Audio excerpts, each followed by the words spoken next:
Sachin, how was your day, Sachin? Yeah, all good. And what about the weekend? Weekend is just lazy. Lazy, huh? It's a problem. No, outside humidity is too much now. Now, nowhere to go. So only just Uh, stay at home like that. Only like that. okay, great, great.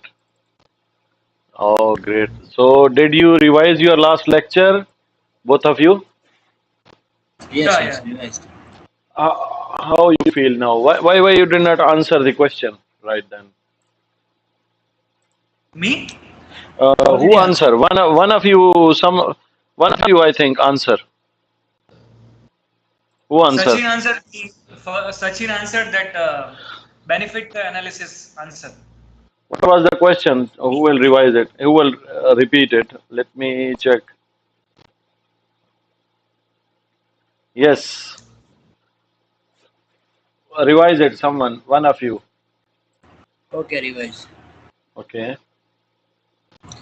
Benefits analysis should ensure that the project aligns with the organizational strategy.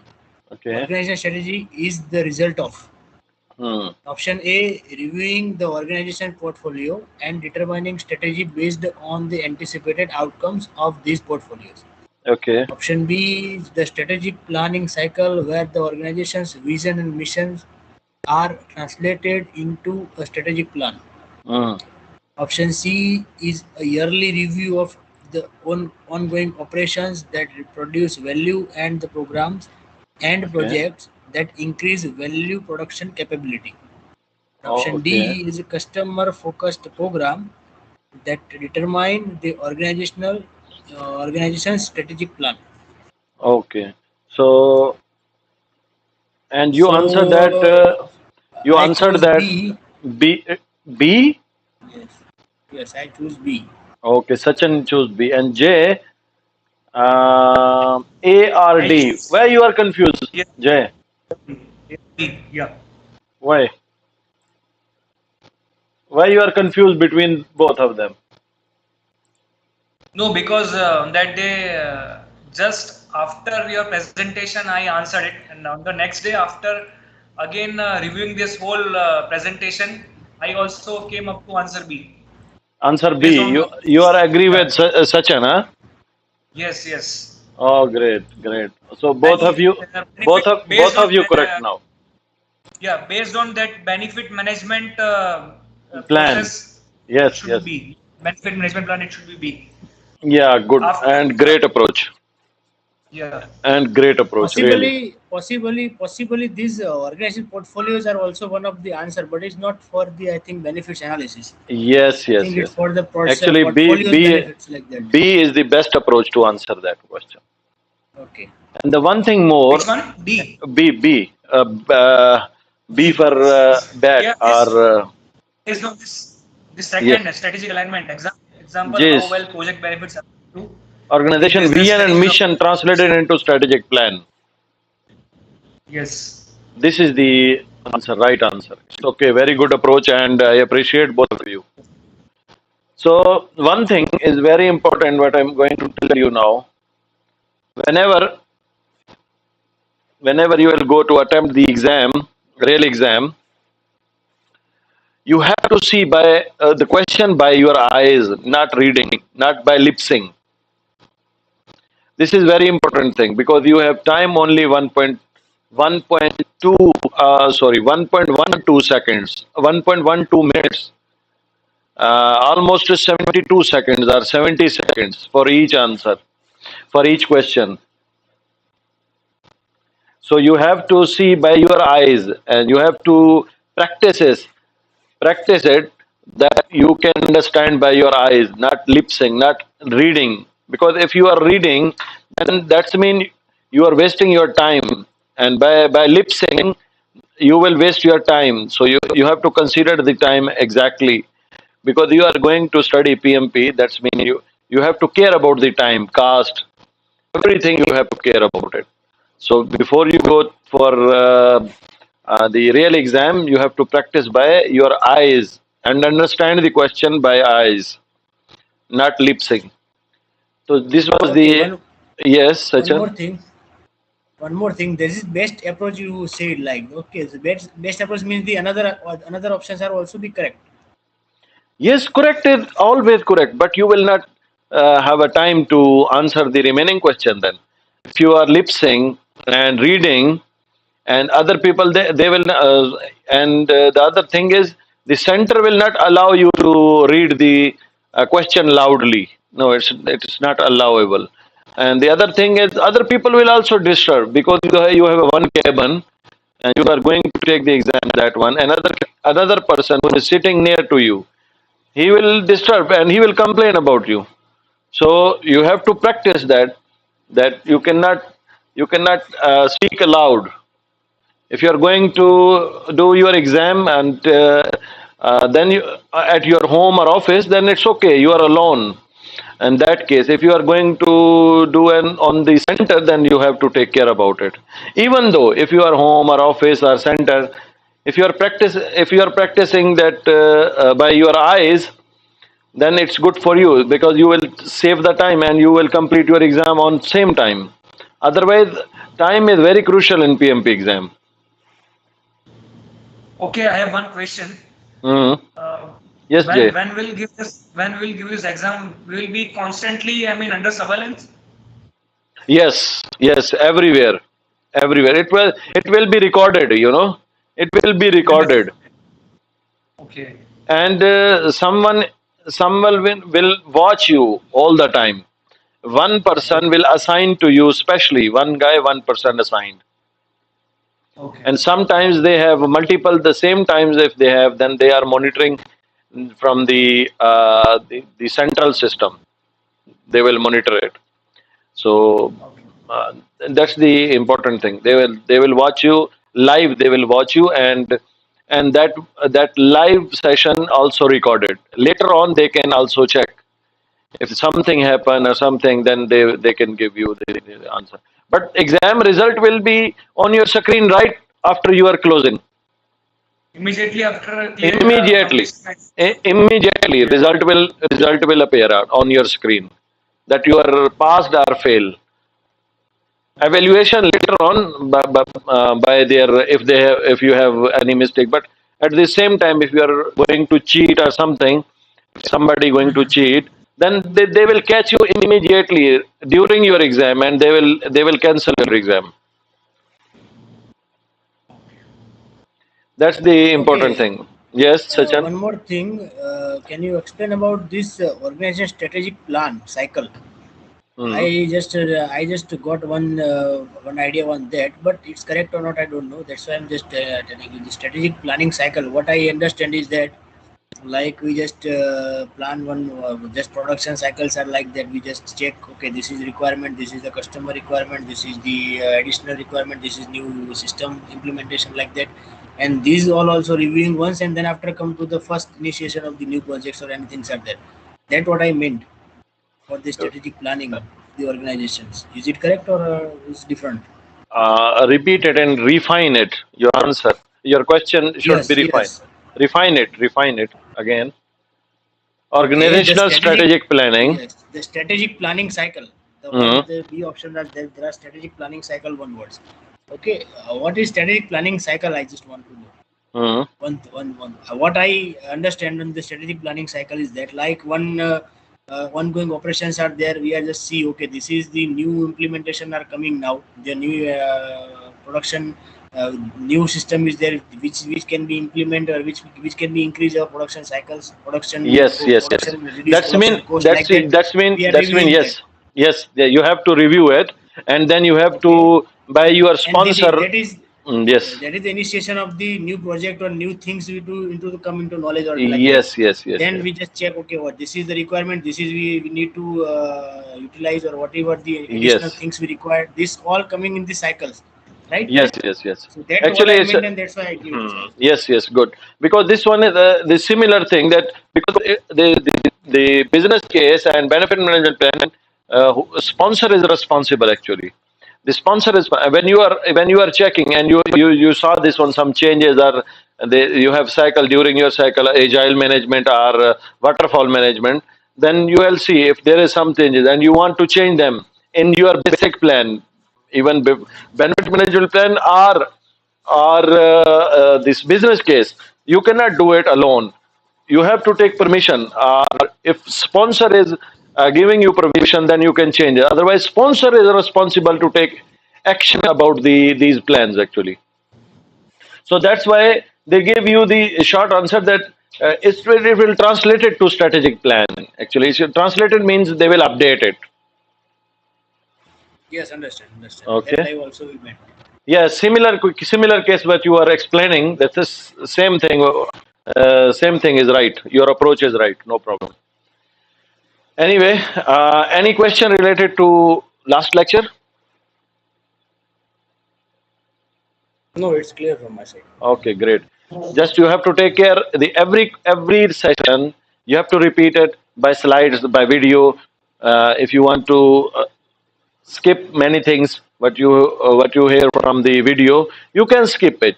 And meanwhile, you can return back and read something. No problem at all.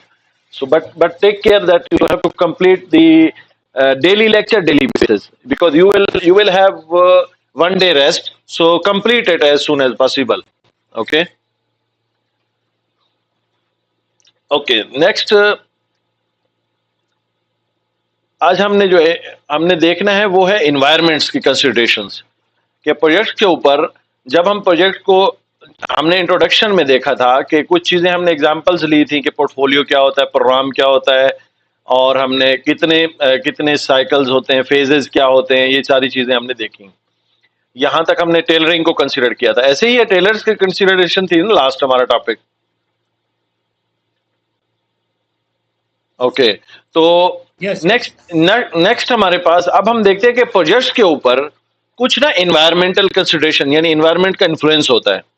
जो ही project start होता है तो उसको कुछ ना कुछ consideration करनी पड़ती है, या फिर उसके फैक्टर्स जो इन्फ्लुएंस करते हैं उसके ऊपर, तो वो इन्फ्लुएंशियल जो फैक्टर्स होते हैं उनको कंसिडर करना पड़ता है हमें जो ही हम प्रोजेक्ट को स्टार्ट करने जा रहे होते हैं. जैसा कि हमारे पास मैनेजमेंट बिजनेस केस था और बेनिफिट मैनेजमेंट प्लान था, वो हमारे पास सामने है, अभी स्पॉन्सर ने हमें प्रोवाइड कर दी है. अब हम क्या करने जा रहे हैं, प्रोजेक्ट की कुछ चीजें देखने जा रहे हैं कि भाई ये एक्सटर्नल इन्वायरमेंट्स भी हो सकते हैं, कुछ इंटरनल इन्वायरमेंट भी ऑर्गेनाइजेशन के हो सकते हैं जिसपे हमें प्रोजेक्ट के ऊपर प्रॉब्लम्स आ सकते हैं. उनको पहले ही हम आइडेंटिफाई करेंगे. तो उनको आइडेंटिफाई करने के लिए हमारे पास दो किस्म के जो इन्वायरमेंटल फैक्टर्स हैं वो इफेक्ट करते हैं प्रोजेक्ट के ऊपर. उन दोनों को हम डिस्कस करेंगे. पहला जो इफेक्ट होता है वो EEF, जिसका जो है वो इंटरप्राइज इन्वायरमेंटल फैक्टर्स कहलाते हैं. Enterprise environmental factors EEF. और दूसरे हैं OPAs, ऑर्गेनाइजेशनल प्रोसेस एसेट्स. तो ऑर्गेनाइजेशनल प्रोसेस एसेट्स जो होते हैं ये इंटरनली एंड ऑर्गेनाइजेशन के होते हैं, और जबकि EEF जो है वो एक्सटर्नल और इंटरनल दोनों हो सकते हैं. इसमें इस स्लाइड्स में भी आपको अगर क्लियर नहीं हो रहा तो नो प्रॉब्लम, नेक्स्ट स्लाइड में इसको मजीद हम क्लियर कर देंगे. यहाँ पर EEF और OPS बेसिकली क्या है कि influence the project management approach. जो आप जिस अप्रोच के थ्रू आप प्रोजेक्ट आप लॉन्च करने जा रहे हैं, या अप्रोच मेथोडोलॉजी या अप्रोच आप यूज करने जा रहे हैं प्रोजेक्ट के ऊपर, वो ये दोनों OPS और EEF जो है वो उस पर इफेक्ट करते हैं, इन्फ्लुएंस करते हैं. तो इनका ख्याल रखना जरूरी है. तो EEF ये एक्सटर्नल भी हो सकते हैं, इंटरनल भी. Originate from the outside the project and often outside of the enterprise. अगर कोई इंटरप्राइज कोई कंसिडरेशन है, यानी इंटरप्राइज में पोर्टफोलियो भी है, तो पोर्टफोलियो लेवल तक भी आपका इफेक्ट हो सकता है, उसके एक्सटर्नल भी हो सकते हैं.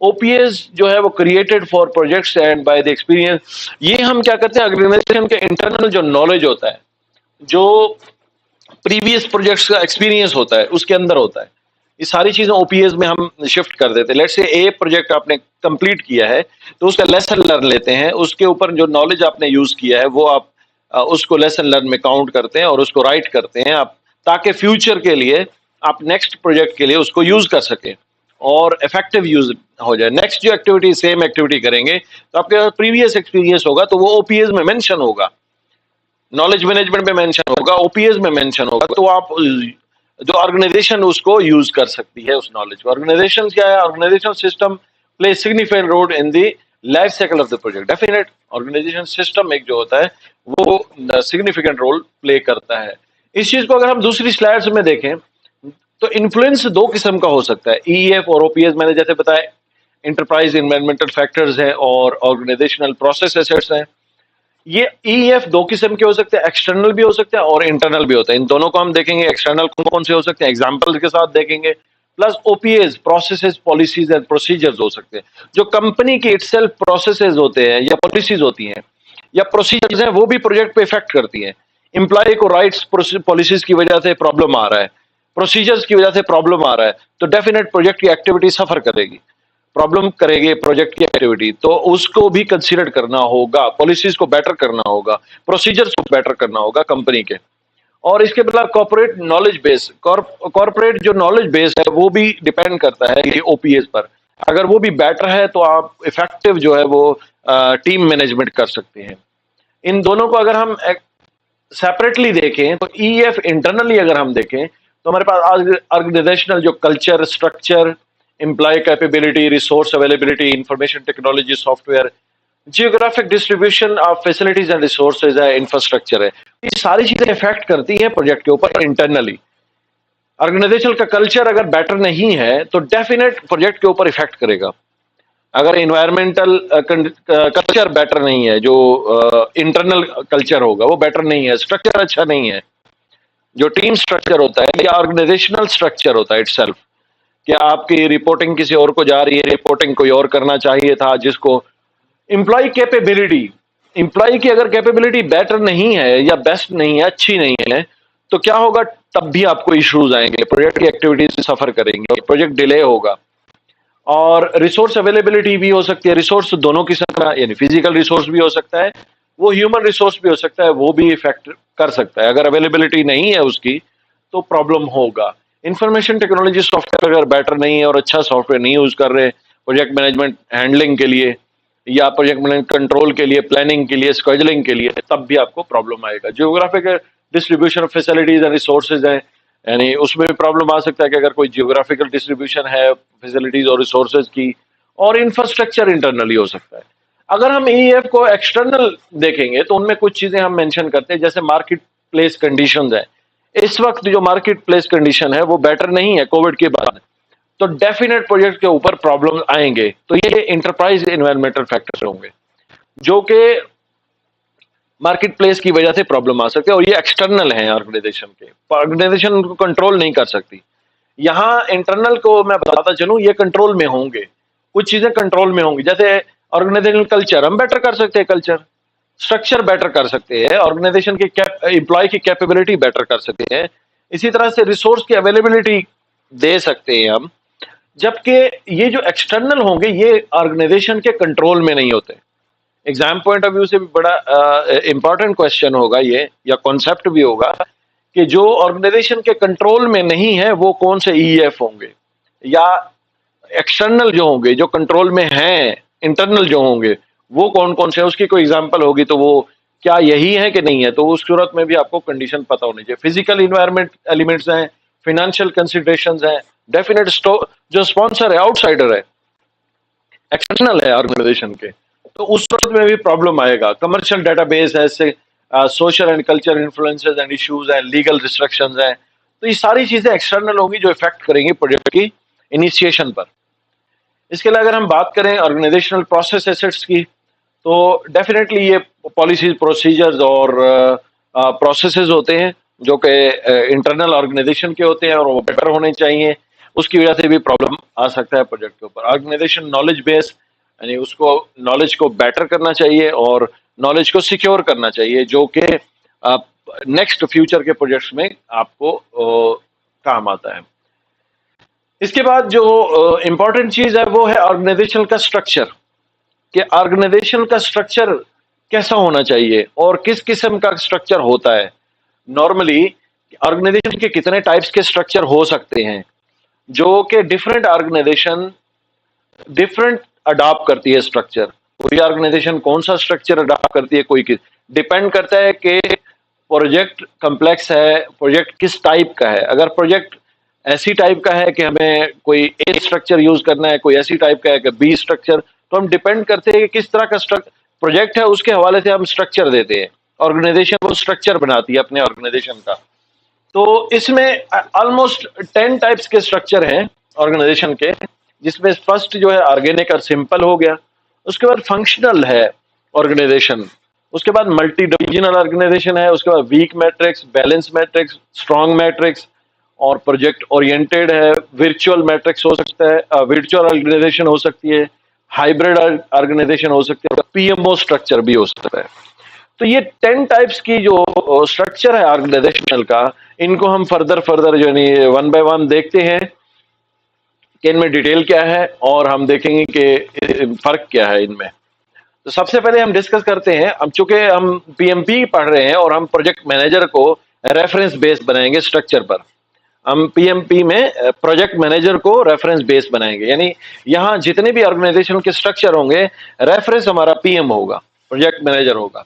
यहाँ पर ऑर्गेनिक या सिंपल की बात करें तो फ्लेक्सिबल ऑर्गेनाइजेशन होती है, people work side by side of the others, जो लोग हैं वो साइड बाय साइड काम करते हैं, इनमें कोई वो नहीं होता। ऑनर और operator manage the project budget, जो भी ऑनर होता है डायरेक्टली वो प्रोजेक्ट के मैनेजर मैनेज कर रहा होता है प्रोजेक्ट को, ऑनर ना प्रोजेक्ट मैनेजर नहीं होता। प्रोजेक्ट मैनेजर होता है लेकिन उसकी जो अथॉरिटी होती है वो लिटिल होती है या नहीं होती, और डायरेक्ट ऑनर उसको हैंडल कर रहा होता है, यानी सिंपल या स्मॉल ऑर्गेनाइजेशन होती है। इस किस्म में स्मॉल ऑर्गेनाइजेशन कह सकते हैं आप, और ये छोटे प्रोजेक्ट्स ले सकती हैं, कम्प्लेक्स प्रोजेक्ट Can I या say लार्ज something? प्रोजेक्ट।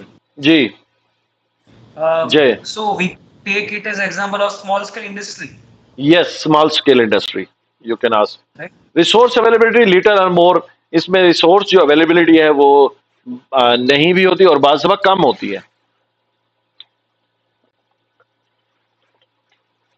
अच्छा, इसके अलावा हमारे पास जो दूसरी ऑर्गेनाइजेशन है फंक्शनल ऑर्गेनाइजेशन है।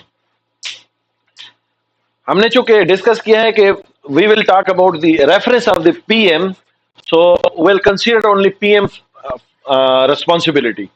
The organization is grouped by areas of specialization within different function areas. तो ऑर्गेनाइजेशन इस किस्म के ऑर्गेनाइजेशन फंक्शंस पे डिपेंड करती है, फंक्शन वाइज उसको ऑर्गेनाइजेशन में डिवाइड करते हैं। जितना भी रिसोर्स होता है उसको हम फंक्शन वाइज डिवाइड कर देते हैं। लेट्स से इंजीनियरिंग फंक्शन है, मैन्युफैक्चरिंग फंक्शन है, ऑपरेशंस है और फाइनेंस है। तो हमने फंक्शनल एक जो है वो ऑर्गेनाइजेशन को डिजाइन किया है, स्ट्रक्चर बनाया है। तो फंक्शन वाइज इंजीनियरिंग का फंक्शन है, मैन्युफैक्चरिंग है, ऑपरेशंस है और फाइनेंस है। तो हमने फंक्शंस को डिफाइन कर दिया है, जबकि प्रोजेक्ट मैनेजर जो होता है इन फंक्शंस के बिटवीन कोऑर्डिनेटर होता है, और जनरल मैनेजर और इन फंक्शंस के बीच वो कोऑर्डिनेटर होता है, तमाम फंक्शंस के बीच। तो as a coordinator project manager काम कर रहा होता है, जबकि रिस्पॉन्सिबल जो है वो फंक्शनल मैनेजर्स होते हैं। प्रोजेक्ट के ऊपर जो फंक्शंस के रिस्पॉन्सिबल जो होंगे वो फंक्शनल मैनेजर होंगे। जो इंजीनियरिंग का फंक्शन मैनेजर होगा यानी इंजीनियरिंग मैनेजर होगा, वो इस कंप्लीट इंजीनियरिंग साइड का या इंजीनियरिंग फंक्शन का रिस्पॉन्सिबल होगा। प्रोजेक्ट मैनेजर के पास चूंकि अथॉरिटी लिटिल या नन होती है, तो उस सूरत में रिस्पॉन्सिबल नहीं होगा प्रोजेक्ट मैनेजर, वो एज ए कोऑर्डिनेटर के तौर पे काम कर रहा होता है प्रोजेक्ट मैनेजर। तो जनरल मैनेजर को रिपोर्टिंग होता है वो, लेकिन फंक्शनल से रिपोर्टिंग करता है, जनरल मैनेजर को भी रिपोर्ट करता है, तो इन बिटवीन रहता है वो, तो उसकी रिस्पॉन्सिबिलिटी नहीं रहती, और फंक्शन मैनेजर ओवरऑल रिस्पॉन्सिबल होता है, और project manager as a coordinator use करते हैं। तो फंक्शनल मैनेजर को रिपोर्ट भी कर रहा होता है जो प्रोजेक्ट मैनेजर होता है। इसके अलावा मल्टी डिविजनल है, सेम ऑलमोस्ट है जैसे फंक्शनल ऑर्गेनाइजेशन होता है, लेकिन इसमें क्या करते हैं हम division wise, we divide into our project into divisions, same divisions. We have same staff in one division, another same staff another division. So C division है, A B C division है। देखें आप यहाँ पर ऑपरेशन मार्केटिंग फाइनेंस, यहाँ B division में भी same है, operation marketing finance, operation marketing, यानी सेम फंक्शंस हैं सारे, जबकि हम इस वक्त डिवीजन में कन्वर्ट कर दिया है। हमारे पास जो कम्प्लेक्स आ गई है, प्रोजेक्ट कम्प्लेक्स है और डिवीजन वाइज हमने डिवाइड कर दिया, और उस डिवीजन में डिफरेंट प्रोजेक्ट्स हैं, उस डिवीजन में डिफरेंट प्रोजेक्ट्स हैं, और उन प्रोजेक्ट्स को हैंडल करने के लिए हमने क्या किया है कि फंक्शंस बना दिए हैं। वो फंक्शंस डेफिनेट वो रिस्पॉन्सिबल होंगे फंक्शन, और प्रोजेक्ट मैनेजर जो होगा उसकी अथॉरिटी सिमिलर हो गया the project coordinator in between the function manager and divisional manager. तो इस किस्म के जो स्ट्रक्चर को हम मल्टी डिविजनल कहते हैं। इसके बाद मैट्रिक्स ऑर्गेनाइजेशन होती है। यहाँ पर इस मैट्रिक्स ऑर्गेनाइजेशन की 3 टाइप्स है, जो कि हमने 10 टाइप्स में से हमने 3 टाइप्स ड्राइव्ड की हैं, यानी वो मैट्रिक्स ऑर्गेनाइजेशन है बेसिकली। यहाँ पर मैं दोबारा अगर मैं आपको दिखा दूं स्लाइड, तो यहाँ पर वीक मैट्रिक्स, बैलेंस मैट्रिक्स और स्ट्रांग मैट्रिक्स, बेसिकली ये तीनों टाइप्स जो है, जो स्ट्रक्चर है, ये मैट्रिक्स ऑर्गेनाइजेशन की सब टाइप्स है। यहाँ पर ये उसको मजीद डिफ्रेंशिएट किया गया है, जो कि मैट्रिक्स ऑर्गेनाइजेशन से होता है। यहाँ पर हम weak strong with respect to project manager करेंगे। अगर हम स्ट्रॉन्ग मैट्रिक्स की बात करेंगे, that's mean we are referencing to project manager. Project manager has more power on strong matrix, जबकि उसका जो स्ट्रक्चर होगा वो स्ट्रॉन्ग मैट्रिक्स ही डिफाइन किया जाएगा, क्योंकि प्रोजेक्ट मैनेजर फंक्शनल मैनेजर से मोर रिस्पॉन्सिबल हो जाएगा। फंक्शन मैनेजर तो मौजूद होंगे प्रोजेक्ट के ऊपर होंगे, डेफिनेट इंजीनियरिंग का फंक्शन होगा, डेफिनेट दूसरे फंक्शन, लेकिन इस तरह के स्ट्रक्चर में प्रोजेक्ट मैनेजर स्ट्रॉन्गर होगा मैट्रिक्स में, जबकि बैलेंस मैट्रिक्स में शेयर की जाएगी जो पावर होगी फंक्शनल मैनेजर और प्रोजेक्ट मैनेजर के बिटवीन, पावर शेयर की जाएगी, यानी रिसोर्स वो भी यूज कर सकता है, रिसोर्स वो भी यूज कर सकता है। जबकि स्ट्रॉन्ग मैट्रिक्स में पावर सारी की सारी प्रोजेक्ट मैनेजर के पास चली जाती है और वो सारी की सारी यूटिलाइजेशन कर सकता है, अथॉरिटी उसके पास होगी, रिसोर्स को यूज करना चाहे ह्यूमन रिसोर्स या फिजिकल रिसोर्स। जबकि वीक मैट्रिक्स में हमारे पास सेम है कि फंक्शनल मैनेजर आपका पावर इन हो जाता है, जबकि प्रोजेक्ट मैनेजर जो है वो वीक हो जाता है, कोऑर्डिनेटर या एक्सपीडिटर के तौर पर काम कर रहा होता है। तो यहाँ पर वाइस वर्सा है, स्ट्रॉन्ग मैट्रिक्स के बरक्स है हमारे यहाँ पर। एक्सपीडिटर से मुराद कैन नॉट टेक डिसीजन, कि अगर प्रोजेक्ट्स के ऊपर कोई डिसीजन का कोई पॉइंट आ गया है तो वीक मैट्रिक्स में अगर वो एक्सपीडिटर के तौर पे काम कर रहा है प्रोजेक्ट मैनेजर, तो वो डिसीजन मेकिंग नहीं कर सकता, जबकि अगर वो कोऑर्डिनेटर कर रहा है तो उसमें कुछ ना कुछ डिसीजन वो कर सकता है। Any question?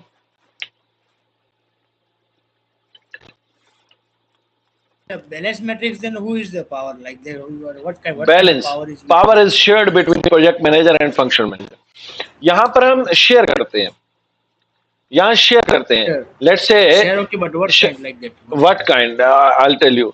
First of all, I'll give you one example that you have a staff with you. You are a project manager and one of another Jay, the function manager. Jay is requesting you that I need your staff to help me out for this activity. So project manager, you are the project manager. You cannot refuse. You can tell, okay, sir, I'll just complete this activity and I'll give you this resource.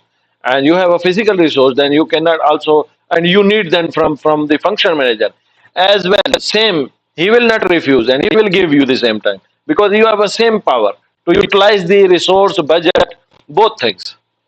Okay. Okay, another thing like functional this balance matrix. If the finance decision, who will take? Is combined Finance collective decision, both. or only one? Both Is they can collective take. decision. Both collective decision. Correct. Okay. And next is projectized or project oriented organization. The entire company is organized by projects. यहाँ पर हम क्या कहते हैं कि project को हम direct हम प्रोजेक्ट वाइज इसको कंसिडर करते हैं और हम ऑर्गेनाइज करते हैं पूरे प्रोजेक्ट ऑर्गेनाइजेशन को हम प्रोजेक्ट वाइज ऑर्गेनाइज करते हैं। लेट्स से वन प्रोजेक्ट है तो हम वन प्रोजेक्ट की बात करेंगे और उसमें सारे रिसोर्स मौजूद होंगे, फंक्शंस भी सारे अंडर द प्रोजेक्ट मैनेजर होंगे, सारे के सारे, लॉजिस्टिक भी अंडर द प्रोजेक्ट मैनेजर, और इसके अलावा प्रोक्योरमेंट भी अंडर द प्रोजेक्ट मैनेजर होगी। कंप्लीट जो कंट्रोल होगा वो प्रोजेक्ट मैनेजर के अंडर होगा, complete control. Personal and assign and reported to project manager, complete reporting भी प्रोजेक्ट मैनेजर के पास होगी। Nobody else have responsibility and has the power. तो प्रोजेक्टाइज ऑर्गेनाइजेशन, जबकि इसमें एक प्रॉब्लम है प्रोजेक्टाइज ऑर्गेनाइजेशन में या प्रोजेक्ट ओरिएंटेड ऑर्गेनाइजेशन में, कि जब प्रोजेक्ट कंप्लीट हो जाता है तो रिसोर्स को रिलीज कर दिया जाता है। ये एक प्रॉब्लम है प्रोजेक्टाइज ऑर्गेनाइजेशंस में कि जब प्रोजेक्ट कंप्लीट हो जाता है तो टीम मेंबर्स को रिलीज कर देता है, उसका कोई घर नहीं होता, होम नहीं होता। तो प्रोजेक्ट अगर कंप्लीट है तो रिसोर्स रिलीज, नया प्रोजेक्ट लिया जाएगा तो रिसोर्स दोबारा हायर किया जाएगा। इस किस्म के ऑर्गेनाइजेशन में ये प्रॉब्लम है। प्रोजेक्टाइज ऑर्गेनाइजेशन में चीफ एग्जीक्यूटिव होते हैं यानी higher management, project manager different, one project की है टू वन सेकंड प्रोजेक्ट है प्रोजेक्ट मैनेजर, और थर्ड प्रोजेक्ट का प्रोजेक्ट मैनेजर। प्रोजेक्ट मैनेजर का स्टाफ है, फंक्शन वाइज है, जो भी है, वो प्रोजेक्ट मैनेजर को रिस्पॉन्स कर रहा होगा। सेकंड प्रोजेक्ट का भी स्टाफ प्रोजेक्ट मैनेजर को रिस्पॉन्स कर रहा होगा, जबकि थर्ड प्रोजेक्ट का भी रिस्पॉन्स प्रोजेक्ट मैनेजर। लेकिन ये अथॉरिटी कंप्लीट ऑर्गेनाइजेशन जो है वो प्रोजेक्टाइज ऑर्गेनाइजेशन है, और ये प्रोजेक्ट को प्रोजेक्टाइज वे में कंट्रोल कर रही है, फंक्शन वाइज कंट्रोल नहीं कर रही है। Project manager is responsible overall on that project. Virtual organization basically नाम से भी जाहिर है, it's written in the name, utilize a network structure within the organization. Different locations पे आपकी टीम मौजूद होती है और वो ऑर्गेनाइजेशन डिफरेंट स्टेशन से कंट्रोल कर रही होती है। Point of contact represent the different departments, point of contact होता है। प्रोजेक्ट मैनेजर, इसमें अथॉरिटी उसकी बहुत कम होती है और टीम मेंबर्स पे भी कम होती है। कम्युनिकेशन चूंकि चैलेंज होता है, project manager as a servant, as a उसको कह सकते हैं कि वो पार्ट टाइम भी हो सकता है और फुल टाइम भी हो सकता है, या एज ए सर्वेंट लीडर के तौर पे काम करता है। जैसे एजाइल कंसिडरेशन में होती है, एजाइल हम आगे स्टडी करेंगे, या एजाइल हमने अगर कुछ स्टडी किया है तो जब हमने बात की थी लास्ट लेक्चर में कि एजाइल मेथोडोलॉजी में, तो उसमें भी ऐसे सर्वेंट लीडर के तौर पे काम कर रहा होता है प्रोजेक्ट मैनेजर। तो वर्चुअल को ऐसे हम कंट्रोल करते हैं। इसके अलावा हमारे पास पीएमओ की स्ट्रक्चर है एक, और पीएमओ ऑर्गेनाइजेशन भी कहलाते हैं। इसमें क्या करते हैं कि पीएमओ डिजाइन करता है, ऑर्गेनाइजेशन क्या करती है, पीएमओ डिजाइन करती है। प्रोजेक्ट मैनेजमेंट ऑफिस, इस प्रोजेक्ट मैनेजमेंट ऑफिस में कंप्लीट फैसिलिटीज होती हैं जो कि उस पीएमओ के अंडर डिफरेंट किस्म के प्रोजेक्ट्स रन कर रहे होते हैं। Let's say under one PMO there are 10 projects working, and separately they have one project manager as well on that project. So वो प्रोजेक्ट मैनेजर क्या करेगा, इस पीएमओ को रिपोर्टिंग होगा। अब इस पीएमओ की सब टाइप्स हैं, 3 टाइप्स की पीएमओ होते हैं, उनको हम डिस्कस करते हैं कि सपोर्टिव पीएमओ होता है और एक कंट्रोलिंग पीएमओ है, तीसरा है डायरेक्टिव पीएमओ। अगर हम बात करें कि सपोर्टिव पीएमओ है, तो जो प्रोजेक्ट मैनेजर होता है उसकी अथॉरिटी ज्यादा होती है। हम रेफरेंस प्रोजेक्ट मैनेजर को दे रहे हैं, उसकी अथॉरिटी ज्यादा होते हैं, और जबकि पीएमओ की जो अथॉरिटी है या कंट्रोल होता है प्रोजेक्ट के ऊपर, वो लो होता है। डिग्री जो होती है कंट्रोल की वो लो होती है। यानी उसमें पीएमओ जो होता है, प्रोजेक्ट मैनेजमेंट ऑफिस जो होता है, वो provide consultative role project by supplying templates, best practices, training, access to information, lesson learn from the other projects. तो ये सारी चीजें प्रोजेक्ट मैनेजर को प्रोवाइड करते हैं, पीएमओ प्रोवाइड करेगा और प्रोजेक्ट मैनेजर कंट्रोल करेगा प्रोजेक्ट के ऊपर। जबकि रिस्पॉन्सिबल जो फेलियर का या सक्सेस का, वो भी प्रोजेक्ट मैनेजर होगा, ना कि पीएमओ होगा। यहाँ पर कंट्रोलिंग में प्रोजेक्ट मैनेजर की रिस्पॉन्सिबिलिटी और पीएमओ की रिस्पॉन्सिबिलिटी शेयर्ड हो जाती है, यानी मॉडरेट होती है। पीएमओ की जो कंट्रोल होता है वो मॉडरेट हो जाता है। In some decisions will take PMO and some decisions will take PM. तो यहाँ पर भी हम ये कह सकते हैं कि शेयर्ड रिस्पॉन्सिबिलिटीज होंगी। तो अगर फेलियर है तब भी वो 50% के शेयर्स होंगे, अगर वो सक्सेस है प्रोजेक्ट तो तब भी वो 50% के शेयर्स होंगे। उसमें फर्क क्या है इसमें और उसमें, कि provide support and require compliance, use of specific templates, forms and tools. इसमें कुछ आपको लिमिटेशंस बढ़ जाती है, कंट्रोल में लिमिटेशन बढ़ जाती है इस पीएमओ की। उसमें कुछ चीजें मजीद एक्सेस या ऐड की जाती हैं जो कि पीएमओ प्रोजेक्ट के ऊपर प्रोवाइड करता है। लेट्स से वहां पर ट्रेनिंग सेशंस हो रहे थे, इंफॉर्मेशन हो रही थी, लेकिन बाज वक्त के टूल्स नहीं दिए जाते, लेट्स से कि प्रोजेक्ट मैनेजर को एक सॉफ्टवेयर की रिक्वायरमेंट है जो कि प्रोजेक्ट को कंट्रोल करने के लिए है, तो वहां पर नहीं है। जबकि कंट्रोलिंग में पीएमओ प्रोवाइड करता है दूसरे प्रोजेक्ट को, सॉफ्टवेयर भी प्रोवाइड करता है। तो टूल्स की रिस्पॉन्सिबिलिटी फिर पीएमओ की तरफ आ जाती है जब कंट्रोलिंग पीएमओ होगा असाइन, या कंट्रोलिंग पीएमओ यूज कर रहे होंगे हम ऑर्गेनाइजेशन स्ट्रक्चर में। अगर डायरेक्टिव पीएमओ होगा, अप्रोच उसकी डायरेक्टिव होगी, तो कंट्रोल जो होगा, कंप्लीट कंट्रोल जो होगा, वो पीएमओ के पास होगा, और पीएमओ डायरेक्ट डिसीजंस मेकिंग करेगा। प्रोजेक्ट मैनेजर उसमें फिर एज ए कोऑर्डिनेटर के तौर पे काम कर रहा होता और वो उसको रिपोर्टिंग कर रहा होता है, लेकिन टोटल अथॉरिटी जो होगी वो पीएमओ के पास होगी। प्रोजेक्ट सक्सेस होता है तब भी वो रिस्पॉन्सिबल होगा, और अगर फेलियर होता है तब भी वो रिस्पॉन्सिबल होगा। इसको मजीद यहाँ पर इस स्लाइड में भी एक्सप्लेन किया गया है कि सपोर्टिंग में कंसल्टेटिव रोल होता है पीएमओ का, supplies templates, best practices, lesson learn, and has a low control. जबकि controlling में requires compliance, train others, assist with the tools, had moderated control. यहाँ पर ट्रेनिंग भी वो करवाता है लेकिन टूल्स भी देता है. और जबकि एक डायरेक्टिव में provide PM for the project, और डायरेक्टिव में चूंकि कंट्रोल पूरा प्रोजेक्ट के ऊपर पीएमओ का है तो डेफिनेट वो असाइन भी पीएमओ करता है, प्रोजेक्ट मैनेजर को असाइन भी पीएमओ करता है. Yes Sachin. Okay, who is the member for the PMO? PMO, I okay understand, but who is the member like that? PMO manager. PMO manager, different manager like. One Different manager is there on different your functions team are work. different function will work in the PMO. Let's say everybody will sit in the PMO office. Let's say HR, admin, logistic, procurement, supplier.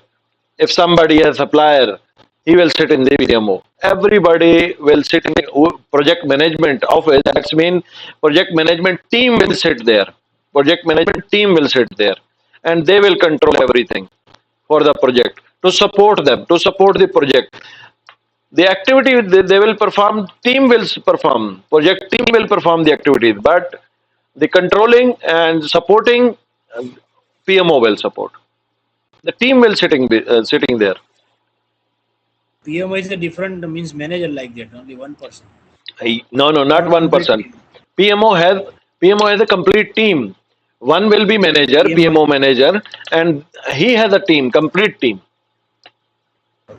Different, Okay. there is different team other Different than the team. project manager. Definite. Other than the project manager.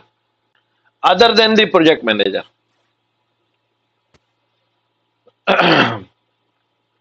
If we talk about the project manager, role of project manager in PM versus PMO, तो project manager यहाँ पर focus on project objectives पे, जबकि project management office क्या कहता है, manage major programme scope changes to the better achieve business objectives. यहाँ पर यह क्या कहता है, ये इसके रोल्स देखिए ना, रिस्पॉन्सिबिलिटीज डिफरेंट हैं यहाँ पीएमओ की और प्रोजेक्ट मैनेजर की. Manage major programme scope changes and better achieve business objectives, जबकि project manager focus project activities की परफॉर्म करता है, वो फोकस करता है एक्टिविटीज पर, ऑब्जेक्टिव्स ऑफ जो होंगे उसके ऊपर वो करेगा. जबकि यहाँ पर बिजनेस ऑब्जेक्टिव्स है, वो मेन डिसीजन मेकिंग ये कर रहा होता है पीएमओ अगर वो डायरेक्टिव है तो. उसके अलावा कंट्रोल असाइन प्रोजेक्ट रिसोर्सेज, यानी इसके ऊपर जो प्रोजेक्ट मैनेजर होता है वो रिसोर्स जो असाइन होती है उसको कंट्रोल कर रहा होता है. जबकि optimize use the shared resources across the project, ये ऑप्टिमाइजेशन प्रोवाइड करता है कि अगर आपके पास एक रिसोर्स एक प्रोजेक्ट के ऊपर है और वो यूज नहीं हो रहा, प्रोजेक्ट मैनेजर से कोऑर्डिनेशन करेंगे, पीएमओ कोऑर्डिनेट करेगा कि भैया रिसोर्स यूज नहीं हो रहा, और प्रोजेक्ट मैनेजर भी बताएगा पीएमओ को, तो वो डेफिनेट प्रोजेक्ट मैनेजर पीएमओ को वो रिसोर्स प्रोवाइड कर देगा, वो यूटिलाइजेशन करेगी दूसरे प्रोजेक्ट पर. Manage constraint and individual projects, manage methodology, standards, risk opportunities, matrix and interdependencies. तो यहाँ पर डिफरेंट रिस्पॉन्सिबिलिटीज हैं और प्रोजेक्ट मैनेजर की और पीएमओ की, जो डिफाइन की गई हैं इस स्लाइड में. नेक्स्ट हमारे पास है कि प्रोजेक्ट मैनेजमेंट स्किल्स क्या है और इंटरपर्सनल स्किल्स क्या होती हैं. तो प्रोजेक्ट मैनेजर की कुछ स्किल्स होनी चाहिए और जो उसमें इंटरपर्सनल स्किल्स भी होनी चाहिए, ये मस्ट है. प्रोजेक्ट मैनेजर क्या है बेसिकली, वो हम यहाँ पर जैसे स्लाइड में मेंशन है, the person assigned by the performing organization to lead the team that is responsible for achieving the project objectives. यहाँ पर अचीविंग द प्रोजेक्ट ऑब्जेक्टिव को जो टीम को लीड कर रहा होता है वो प्रोजेक्ट मैनेजर कहलाता है. और प्रोजेक्ट मैनेजर के अंदर असेंशियल्स कुछ चीजें होनी जरूरी है, स्किल्स होनी चाहिए. और वो स्किल्स कौन कौन सी हो सकती हैं, दो टाइप्स की स्किल्स हैं हमारे पास. एक मैनेजमेंट स्किल्स हैं और दूसरी इंटरपर्सनल स्किल्स हैं. तो ये दोनों स्किल्स होनी जरूरी है. Planning, meeting management, time management, organizing, controlling, ये मैनेजमेंट स्किल्स हो गई. इसके अलावा अगर हम बात करें इंटरपर्सनल स्किल्स में, leadership, communication, influence, motivation, negotiation, team and trust building. तो ये इंटरपर्सनल स्किल्स में अगर क्वेश्चंस में मेंशन किया जाए कि अभी ये इंटरपर्सनल स्किल्स कौन कौन सी टाइप्स की हैं, ये कौन कौन सी ये मेंशन किया, लीडरशिप, कम्युनिकेशन, इन्फ्लुएंस, मोटिवेशन, ये किस टाइप के स्किल्स हैं, इंटरपर्सनल है, मैनेजमेंट है, तो डेफिनेट आपको चूज करना है इंटरपर्सनल स्किल्स. रिपोर्ट टू, किसको रिपोर्ट कर सकता है प्रोजेक्ट मैनेजर, किसको, फंक्शनल मैनेजर को भी रिपोर्ट कर सकता है, प्रोग्राम मैनेजर को भी और पोर्टफोलियो मैनेजर को, जो इसके सीनियर्स हो सकते हैं। अगर फंक्शनल ऑर्गेनाइजेशन तो definite project manager function manager को रिपोर्ट करेगा, और अगर प्रोजेक्टाइज ऑर्गेनाइजेशन है तो he will report to programme manager और portfolio manager. Work with who will work he will work with who he will work: business system analyst, quality assurance manager, SMEs when subject matter expert, vendor, project staff, PMO. ये इन सब के साथ वे काम कर सकता है. PM often has a lot of responsibility and lack of real authority.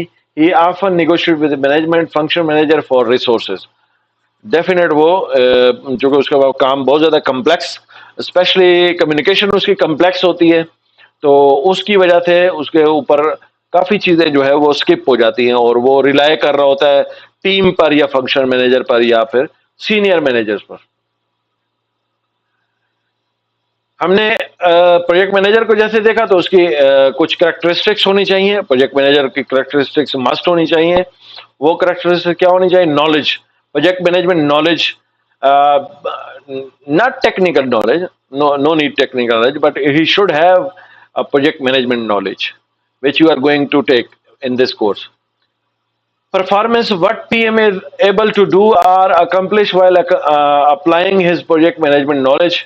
तो performance भी वो दे सकता हो, उसको यूटिलाइज करते हुए और अप्लाई करते हुए प्रोजेक्ट मैनेजमेंट नॉलेज को, जो कि आप PMP की ट्रेनिंग में लेंगे, उनको अप्लाई भी करना जानता हो और उससे परफॉर्मेंस भी लेना चाहता. पर्सनल डिसीजन मेकर होना चाहिए, और इंटीग्रिटी और honesty, leadership and negotiation and communication. तो ये कैरेक्टरिस्टिक्स कुछ प्रोजेक्ट मैनेजर्स की मस्ट होनी चाहिए.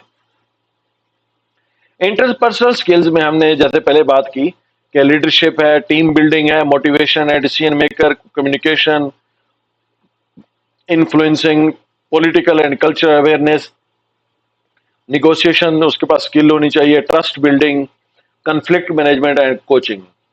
तो ये तमाम के तमाम इंटरपर्सनल स्किल्स में इंक्लूडेड हैं. इनको हम फर्दर भी देखेंगे अपने अपने टॉपिक पे कि किस तरह से हम इनको डील कर सकते हैं. जैसे रिसोर्स मैनेजमेंट में हम कुछ चीजें देखेंगे, टीम ट्रस्ट बिल्डिंग कैसे करते हैं, निगोशिएशन या मोटिवेशन या टीम बिल्डिंग कैसे करते हैं.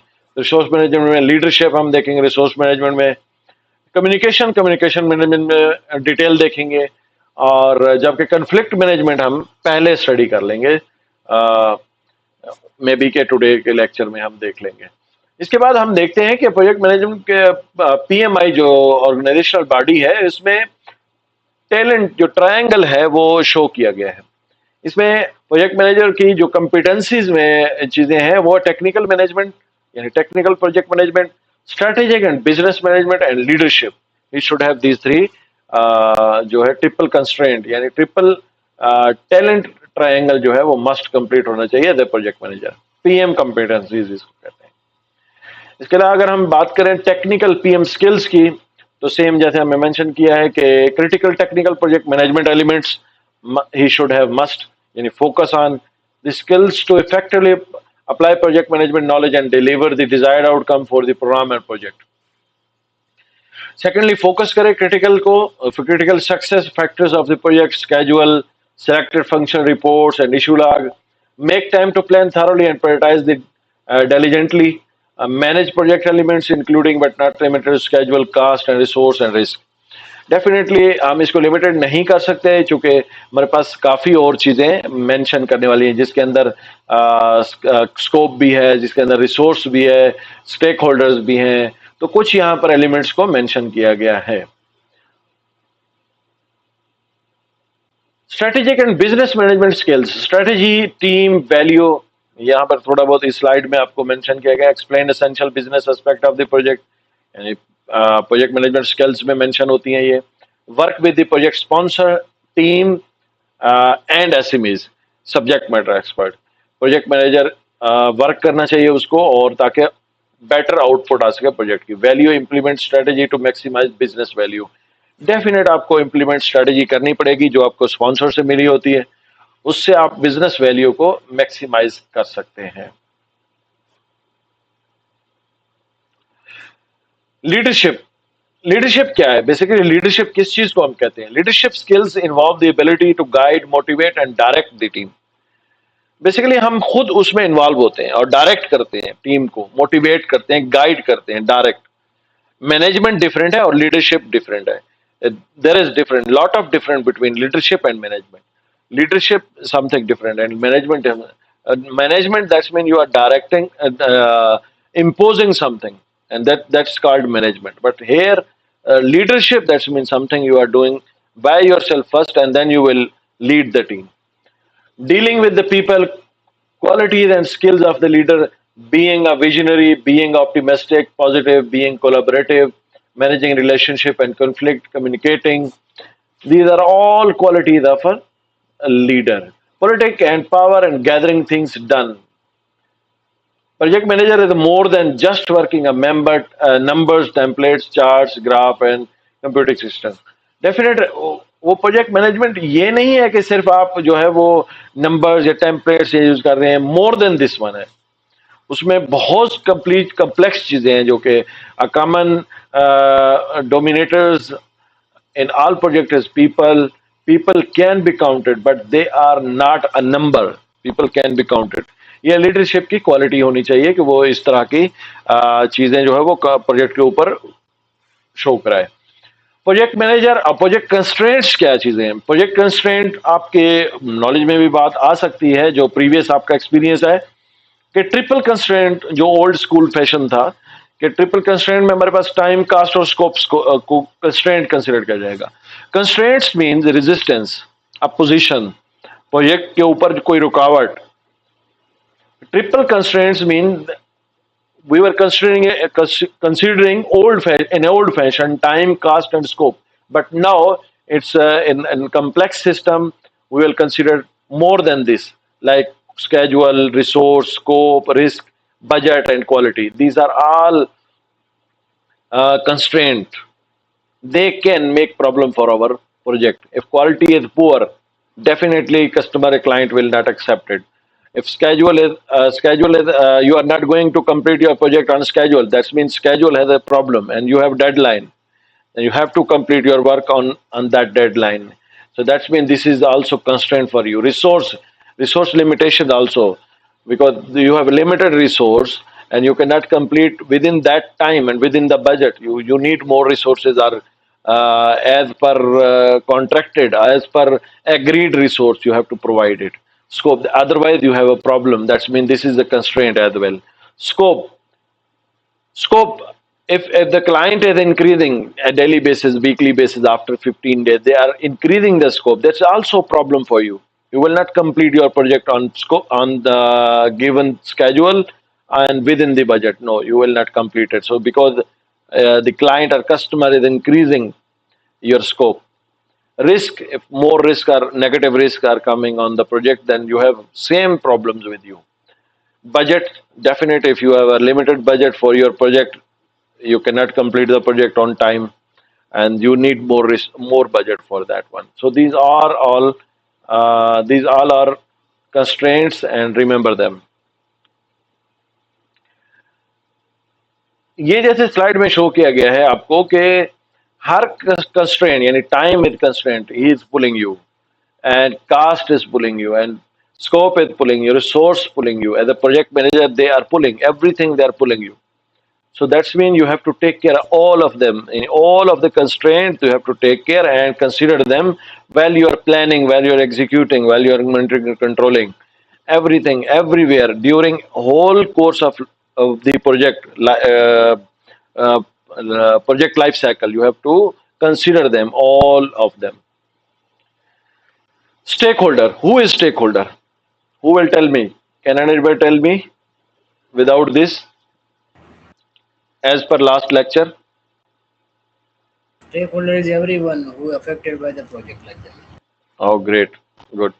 Same. Project stakeholder. One more thing about above slide. Okay, this is resource quality risk. This is the opposite reaction, like that, or only same manner. Same manner. Like I just okay, time. No, same. We just constrain this time, scope, and cost, but it is also opposite reflection on the resource. Yes. Here, this slide is giving you two things. This slide, especially, one thing is these are all constraints. They are pulling project manager to be strict on the schedule, cost, scope, resources, quality, and risk. Another thing which is showing this slide, if resources are, you are lagging the resources, that's mean you will not complete your project on time. That's mean resource is pulling the time, quality is pulling the time, risk is pulling the time, and at the same time, these all things are pulling the cost as well as scope. The opposite condition, scope, also pulling the resources, quality, and risk. Same thing. Yes, you are right. Both things they are showing.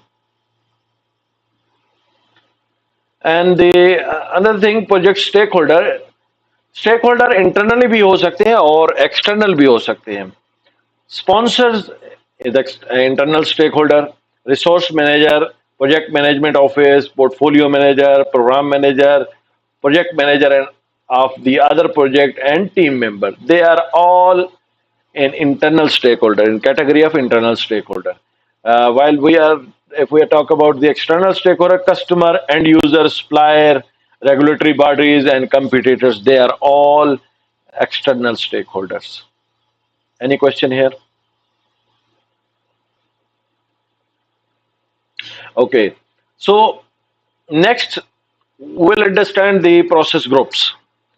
This is in our old book, that is PIM book 6. But if you are going to study PIM book 7 as well, they explain them, but in little way, only some pages or something. So we will consider here for that knowledge as well. So initiating, planning, executing, monitoring and controlling, closing. 5 processes groups हैं जो कि हम इनको further हम explain भी करेंगे, individual explain करेंगे कि इनमें क्या क्या होता है, इनिशिएटिंग में, प्लानिंग में, एग्जीक्यूटिंग में, मॉनिटरिंग, कंट्रोलिंग में. यहाँ पर हम देखते हैं इनिशिएटिंग प्रोसेस ग्रुप में हम क्या करते हैं, प्रोजेक्ट को इनिशिएट करते हैं और क्या करते हैं, project information, objective, stakeholder and constraint define in the high level.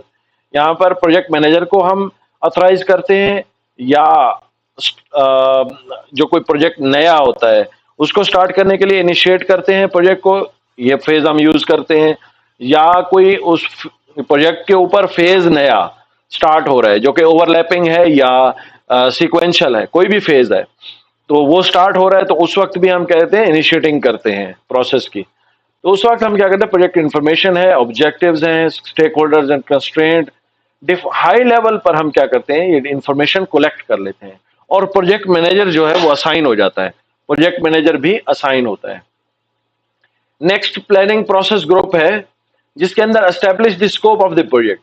हम क्या करते हैं, स्कोप को डिफाइन कंप्लीट करते हैं, एस्टेब्लिश करते हैं, रिफाइन द ऑब्जेक्टिव्स, क्या काम करना है, ऑब्जेक्टिव्स को डिफाइन करते हैं, define the course of action required to attain the objectives, हम डिफाइन कर देते हैं और what activity we will do and how and when, everything we will do in planning. How many resource we need, how many budget we need, how much time we need in schedule, how much scope we have, everything we will define in the planning process group. That's why it helps reduce the cost of the project. अगर planning effective होगी, effective planning will reduce the cost of the project. If planning is not effective, then you will not gain good performance.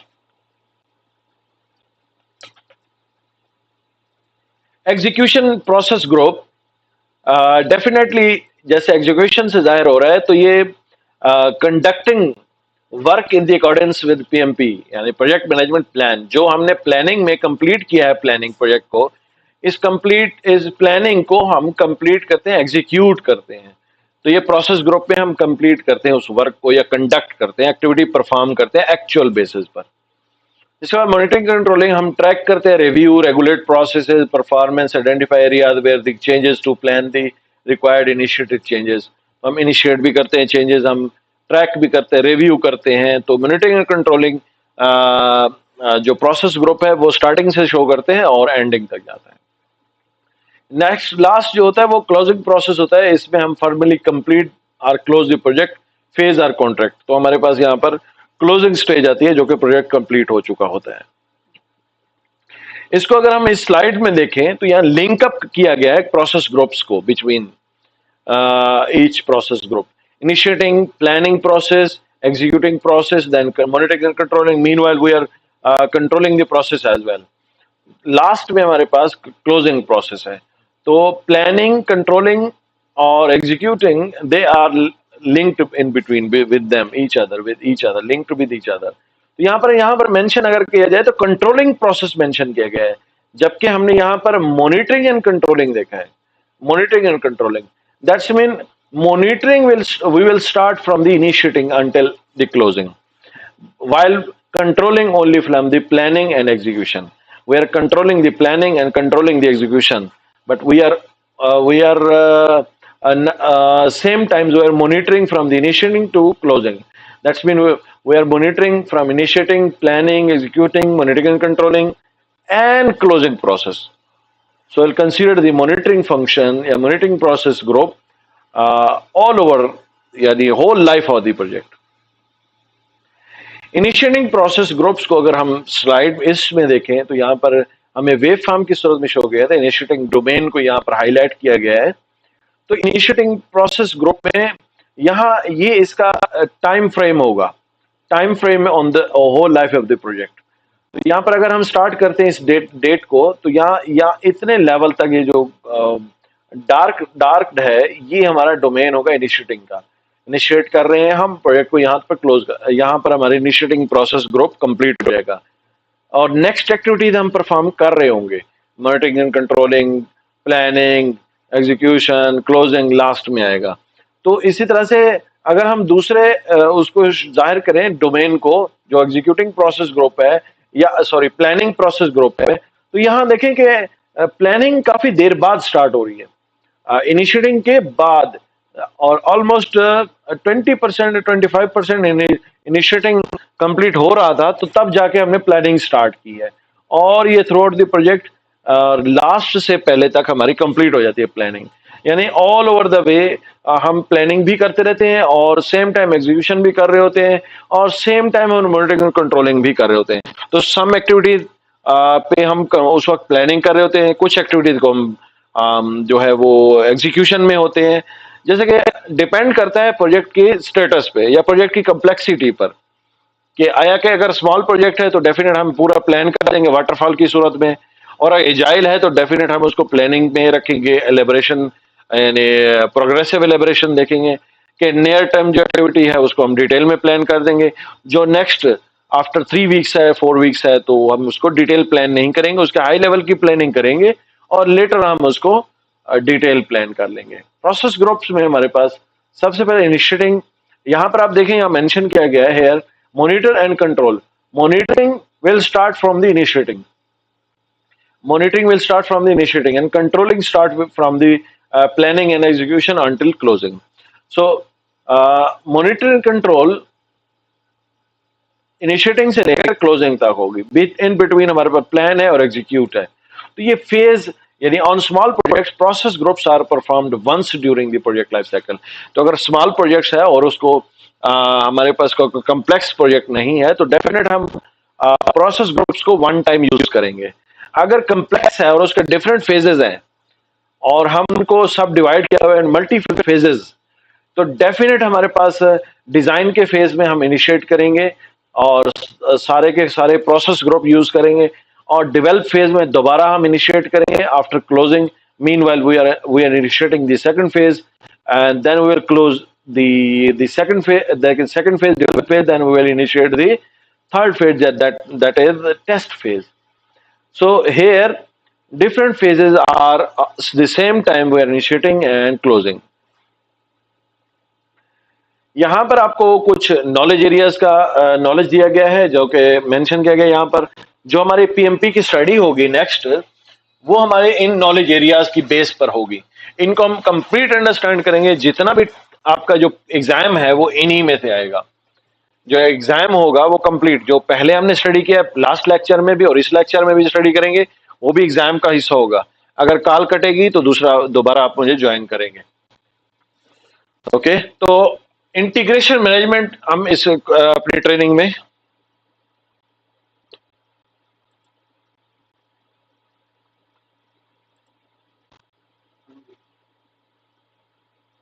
इसको मैं देख समय का problem है।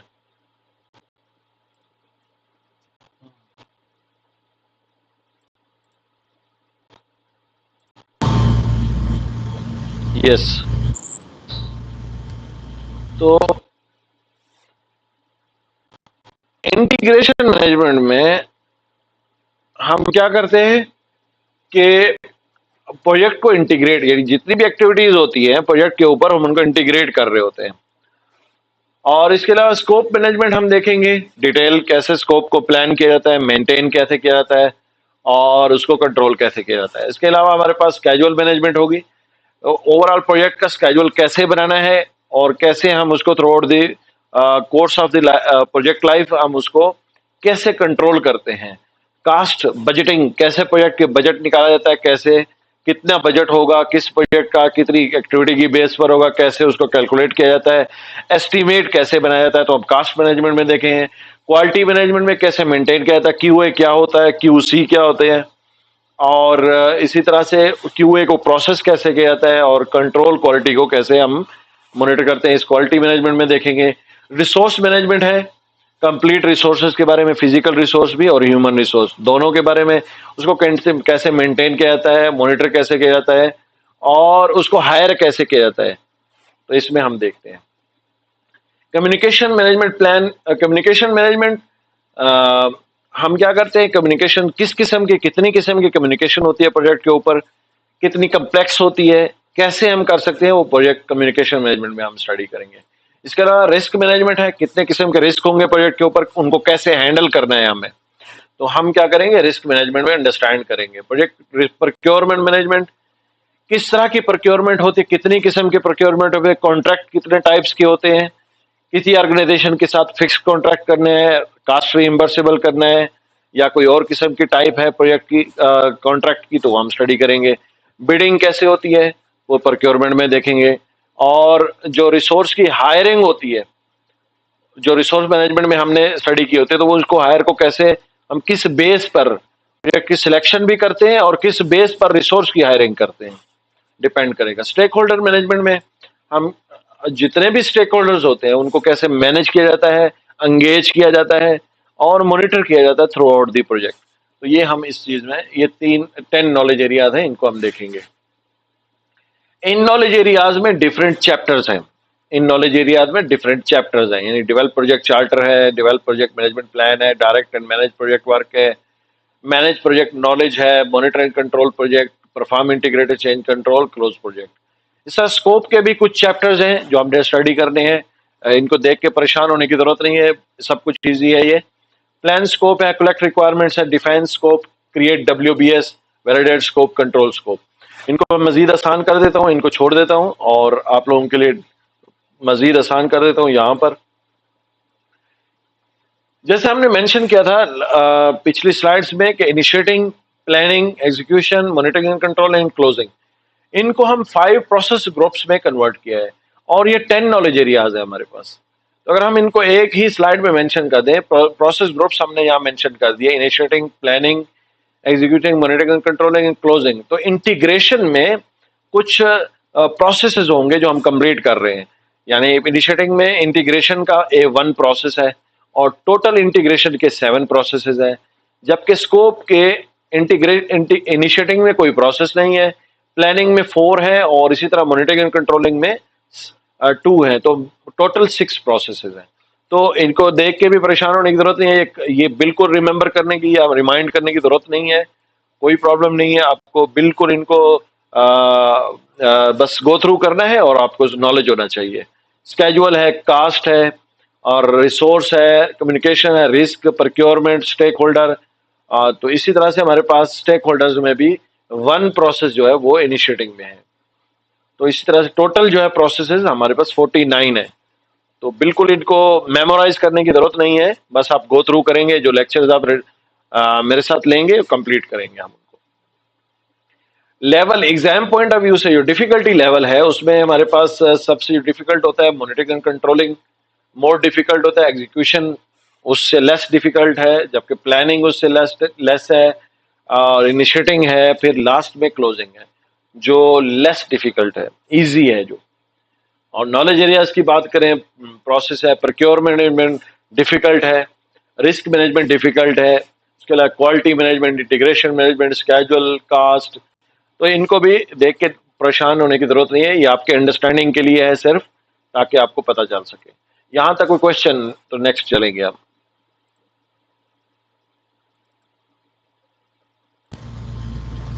Next. Okay, समझ आइए यहां तक?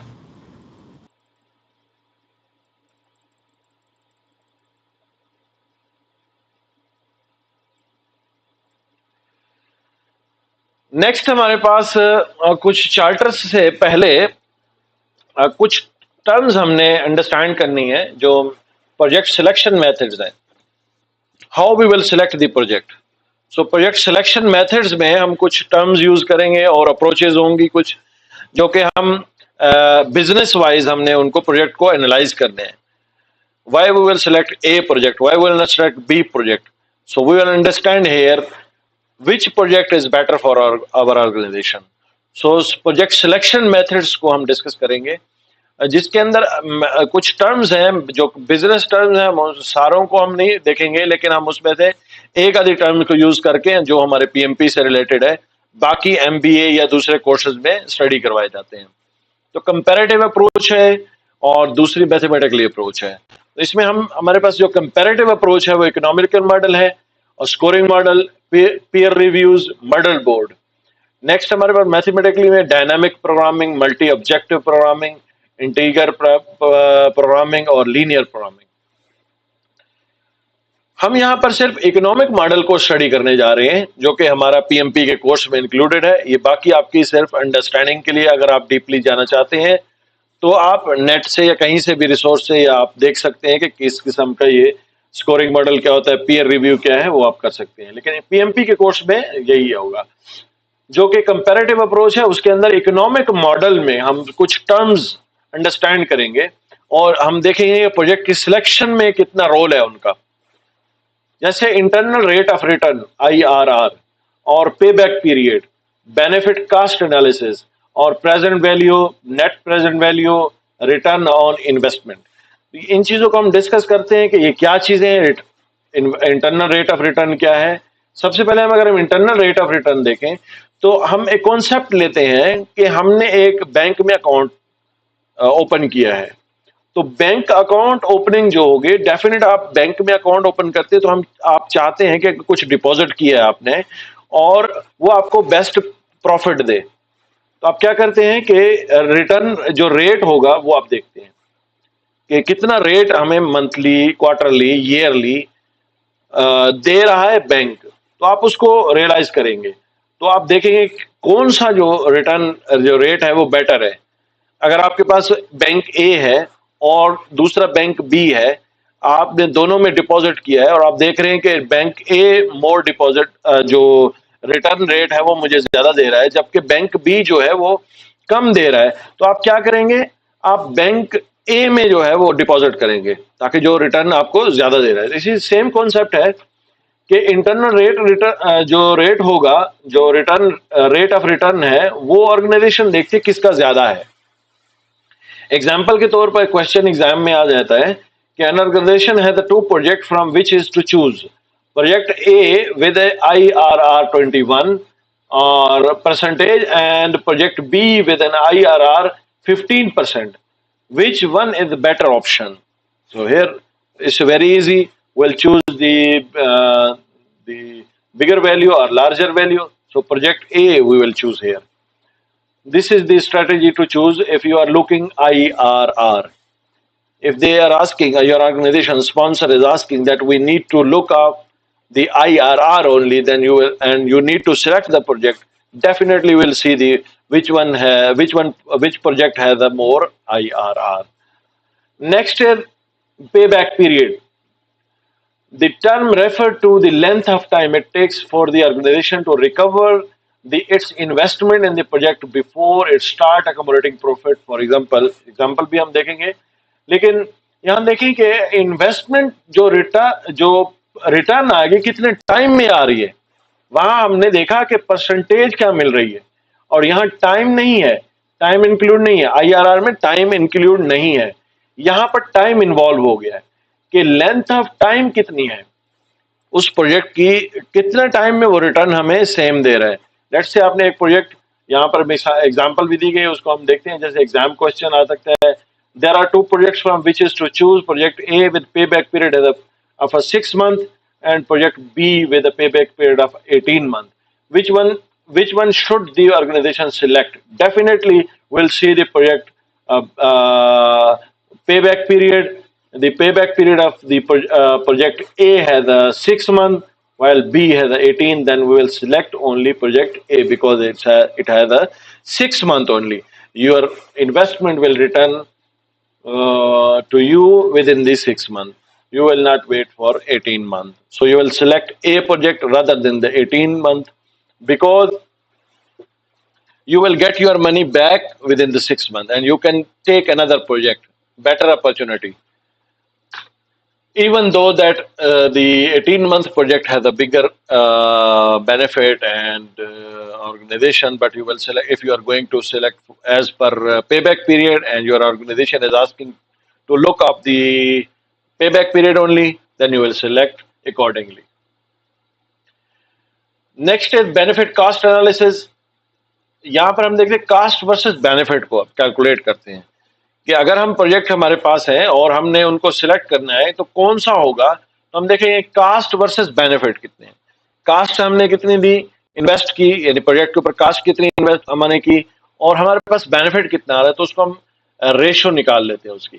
तो कास्ट यानी बेनिफिट कास्ट रेशो निकालते हैं, total benefits over total cast. तो इसको फार्मूला भी यूज करते हैं। बाज़ दफा एग्जाम में ये एग्जाम आ जाता है, एग्जाम में क्वेश्चन आता है कि आपको कैलकुलेट करना होता है। डेफिनेटली आप सेंटर में एग्जाम दे रहे हैं तो आपको कैलकुलेटर भी दिया जाएगा, तो आप उसके रेशो निकाल लेंगे और उसका आंसर सिलेक्ट कर लेंगे। रेशो रफ कॉपी पे भी निकाल लेंगे, रफ कॉपी आपको प्रोवाइड की जाएगी और उसमें आपको रेशो निकालने के बाद आप सिलेक्ट करेंगे। तो इस रेशो को, जो कास्ट वर्सेस बेनिफिट होंगे, इस रेशो को प्रॉफिट नहीं करेंगे, हम प्रॉफिट नहीं कहेंगे। इस रेशो को हम जैसे एग्जांपल लेंगे, if the total benefit for the project is 23 and the total cost of the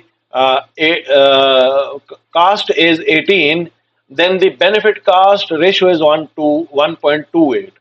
तो 1.28 को हम प्रॉफिट नहीं कहेंगे, ये हम रेवेन्यू कह सकते हैं लेकिन प्रॉफिट नहीं कहेंगे। तो यहाँ पर मैंने मेंशन दोबारा भी कर दिया स्लाइड में, द प्रॉफिट इज, ये रॉन्ग होगा। अगर आपने सिलेक्शन की कि ये प्रॉफिट है 1.28, ये प्रॉफिट नहीं होगा बल्कि ये रेवेन्यू होगा। रेवेन्यू यानी 1.28 टाइम्स द कास्ट होगा। जो बेनिफिट आपका है वो 1.28 टाइम्स है रेवेन्यू आपका, तो प्रॉफिट नहीं है, ये 1.28 टाइम्स है कास्ट, चूंकि जो हम क्या कर रहे हैं, रेशो दे रहे हैं। इसके बाद प्रेजेंट वैल्यू, हम सब जानते हैं कि प्रेजेंट वैल्यू और फ्यूचर वैल्यू में डिफरेंस है। अभी जो वैल्यू है आपके जो डॉलर की या किसी भी अमाउंट की या किसी भी करेंसी की, डेफिनेट वो after 1 year it will lose it value. तो इसी तरह से इन्फ्लेशन की वजह से आपको वो मनी अपनी जो वैल्यू है वो लूज करती है। यू हैव एग्जाम्पल है भी आप देख लेते हैं, you have $10 in your pocket today, you can buy 10 pencil for $10. After 5 years, is it possible to buy the same 10 pencil at $10? Definitely no. Money loses its value. और यहां पर यही कॉन्सेप्ट देंगे कि जो मनी जो है वो लूज करती है अपनी वैल्यू को। सचिन, कोई क्वेश्चन है आपका? यस, अबव स्लाइड में है जी, अबव स्लाइड यहाँ पर। Yes, this is the benefit like 23 we just mentioned. Is for a year, the time period is there or only? No. Here there is nothing mentioned the time period. Only they are asking you to benefit and definitely if you are selected, let's say project A, and has a payback period like 6 months, and another one payback period has 18 months, and you are going to select the project A which has 6 month only payback period, and that project which has 6 months definitely you will see the cost benefit analysis for that project. Here is nothing to say the time already you are selected. Okay, तो इसके बाद present value में हमारे पास difference होता है. तो present value जब आप प्रोजेक्ट सिलेक्ट कर लेते हैं और आप देखते हैं कि इस वक्त जब आप बजटिंग कर रहे हैं या आप नेगोशिएशन करते हैं कास्ट पर, बजट पर, या जब आप बिडिंग करते हैं, तो आप देखते हैं कि प्रोजेक्ट को प्रेजेंट वैल्यू में भी देखना है, फ्यूचर वैल्यू में देखना है. आज आपने प्रोजेक्ट को बिड किया है और आपने देखा है कि इस वक्त प्रोजेक्ट के ऊपर जो है वो कास्ट ये यूज हो रही है, जबकि हमने 1.2 मिलियन का है या 10 मिलियन का प्रोजेक्ट है या 50 मिलियन का प्रोजेक्ट है, तो या 1 बिलियन का है. तो इसी तरह से अगर आप 50 मिलियन का प्रोजेक्ट है अभी और 5 ईयर का प्रोजेक्ट है, तो डेफिनेट आप 50 मिलियन को आप देखेंगे कि आज 50 मिलियन की वैल्यू क्या है और नेक्स्ट 5 ईयर के बाद उसमें आपको कितना प्रॉब्लम आएगा. तो ये भी आपको कंसीडर करना होगा कि टुडे कास्ट यानी प्रेजेंट कास्ट को भी देखना होगा, नेक्स्ट और जो फ्यूचर कास्ट होगी उसको भी देखेंगे. तो अगर आपको लेट से आज मटेरियल ये सप्लायर जो है वो आपको इस रेट पे दे रहा है, definite after 2 years he will not provide the material on same cost, no. तो इसी तरह से फ्यूचर वैल्यू को कंसीडर करना है. फोर्थ ईयर आपको देखना है, अगर 5 ईयर का प्रोजेक्ट है तो फोर्थ ईयर भी आपको देखना है कि कितना जो है वो आपको रेट बढ़ जाएगा और हो सकता है मार्केट कंडीशन अच्छी ना हो, कोई और प्रॉब्लम है. लेट्स से यहाँ पर कोविड को कंसीडर कर लेते हैं हम. किसी को मालूम नहीं था कि प्रोजेक्ट जो स्टार्टिंग हुई थी 19 में या 18 में जो स्टार्ट हुए थे, 19 के स्टार्टिंग में, तो 18 में जो स्टार्ट हुए थे, डेफिनेट किसी को भी अंदाजा नहीं था कि 5 ईयर का कॉन्ट्रैक्ट अगर हम कर रहे हैं या प्रोजेक्ट ले रहे हैं तो उनमें कितने जो कॉन्सिक्वेंसेज उनमें कैसे होंगे और हमें प्रॉब्लम्स कितने आएंगे प्रोजेक्ट को कंप्लीट करने के सेम कास्ट में, हमें प्रॉब्लम आ सकता है. इसलिए फ्यूचर वैल्यू और प्रेजेंट वैल्यू को कंसीडर करते हुए प्रोजेक्ट को प्लान करना है और उसकी बजटिंग करनी है. एग्जाम पॉइंट ऑफ व्यू से इसके फार्मूला है इसका जो कि आपको कैलकुलेट करना होता है और इसको आपने रिमेंबर रखना है. और ये फार्मूला अगर एग्जाम में आ जाए तो आपको कैलकुलेट करना होगा. फ्यूचर वैल्यू अगर वो कहे तो अब भी आपको कैलकुलेट करना है और अगर वो प्रेजेंट वैल्यू कहे तो वाइस वर्सा आपको प्रेजेंट वैल्यू भी कैलकुलेट करनी होगी. पहले मैंने मेंशन कर दिया, अगर सेंटर में दे रहे होंगे तो आपको कैलकुलेटर प्रोवाइड किया जाएगा, अदरवाइज अगर आप होम या ऑफिस में दे रहे होंगे तो ऑन स्क्रीन कैलकुलेटर होता है. आपके कंप्यूटर पे भी ऑन स्क्रीन कैलकुलेटर वो स्क्रीन में दे देंगे. आपके जो उसका इंटरफेस होगा, पीएमपी का जो एग्जाम का इंटरफेस होगा उसके अंदर कैलकुलेटर मेंशन होता है, उसमें भी कैलकुलेट कर सकते हैं. जो मैथमेटिकली वैल्यूज होंगी उनको आप कैलकुलेट करेंगे. तो PV is equal to F over 1 plus R N power में है. तो यहां पर आप देखेंगे कि R is equal to interest rate, how much interest you are including, and the n is the number of time period, how much time, 1 year, 2 years, 3 years, how much time you have. तो आप इसको calculate भी करते हैं. अगर हम देखें present value और फ्यूचर वैल्यू के एग्जांपल के तौर पर, if the interest rate is 8% and what is the present value of 10,000 received in 3 years from now. यहाँ पर एग्जांपल में हम देखते हैं कि अगर एक प्रोजेक्ट है और 10,000 की वैल्यू है उसकी प्रेजेंट में, तो what is the present value, ये फ्यूचर वैल्यू दी गई है और प्रेजेंट वैल्यू इसकी हमने कैलकुलेट करनी है. तो पीवी इज इक्वल टू 10,000 हमने प्रेजेंट फ्यूचर वैल्यू हमने डाली, उसमें हम ओवर 1 प्लस 0.8 यानी 0.08, 8% मीन्स 0.08 और 3 इयर्स है तो n इज इक्वल टू 3 है तो हम उसको कैलकुलेट करते हैं. तो यहाँ पर हमारे पास कैलकुलेशन के बाद प्रेजेंट वैल्यू जो है वो 7,938.32 वैल्यू आई है. दैट्स मीन कि जो 10,000 3 इयर्स के बाद हमें प्रोजेक्ट के ऊपर मिलेगा वो उस वक्त इसकी वैल्यू, इस वक्त जो इसकी वैल्यू है वो 7,000 यानी ऑलमोस्ट 8,000 है. तो 2,000 का डिफरेंस आ गया. तो 3 इयर्स में हमने जो कैलकुलेट किया था वो हम यहां से इस तरह से निकाल सकते हैं. तो here PV less than FV, यानी PV always be less than from the FV. Net present value, अब हमने प्रेजेंट वैल्यू कैलकुलेट की थी, नेट प्रेजेंट वैल्यू भी हम कैलकुलेट कर सकते हैं. इसमें हमारे पास सिंपल फार्मूला है, total present value of revenue, revenue की मेंशन किया गया है, जो हमने पहले भी मेंशन किया था उसमें 1.28 वाले एग्जाम्पल में, और minus total present value of cost, present value of cost और value of revenue, present value of revenue, ये हम माइनस करेंगे तो हमारे पास आ जाए। लेट्स से हमारे पास नेट प्रेजेंट वैल्यू 20 यानी 200,000 है और माइनस 150,000 है, तो हमारे पास यहाँ पर मेंशन करें तो हमें 50,000 नेट प्रेजेंट वैल्यू मेंशन की जाए। एग्जांपल को आपने रीड आउट कर लेना है, जैसे if the total present value of revenue the project A is 200,000 and the total present value of cost of the same project is 150, what is the net present value. इस तरह का exam question आएगा, आपको mention किया जाता है और values भी आपको प्रोवाइड की जाएंगी, तब आपने इसको कैलकुलेट करने के बाद माइनस डेफिनेट करना है। अगर आपको डायरेक्टली कैलकुलेटर की भी जरूरत नहीं है तो आप डायरेक्टली उसका चूज कर सकते हैं आंसर। इसके बाद हम देखते हैं ROI, return on investment. Return on investment is the financial ratio used to calculate the benefit an investor will receive in the relation to their investment cost. It is most commonly measured as a net income divided by the original capital cost of the investment. The higher the ratio, the greater the benefit earned. इसमें हमें simple PMP के exam की अगर हम देखें तो हम इसको कैलकुलेट नहीं करते होते। डेफिनेटली जिस प्रोजेक्ट की ROI मैक्सिमम या ज्यादा होगी तो हम उसको सिलेक्ट करते हैं। नेट इनकम और कास्ट ऑफ इन्वेस्टमेंट, अगर आपको फार्मूला अगर रिक्वायर्ड हो तो वो यहाँ से आप कैलकुलेट कर सकते हैं। एग्जाम पॉइंट ऑफ व्यू से इंपॉर्टेंट नहीं है, आपको ROI जो मैक्सिमम हो वो आपको उसको आपने सिलेक्ट करना है प्रोजेक्ट की। अगर 4 प्रोजेक्ट्स दिए गए हैं, 3 प्रोजेक्ट्स दिए गए हैं, उनमें से सिलेक्ट करना है आपको, तो जिस प्रोजेक्ट की ROI ज्यादा होगी उसको हम सिलेक्ट करेंगे। कुछ हमारे पास अकाउंटिंग टर्म्स हैं जो कि हमने थ्रू आउट दी प्रोजेक्ट जो ट्रेनिंग है, जो PMP की ट्रेनिंग है उसमें हम यूज करेंगे। उनमें कुछ टर्म्स हैं जिसको अंडरस्टैंड करना मस्ट है।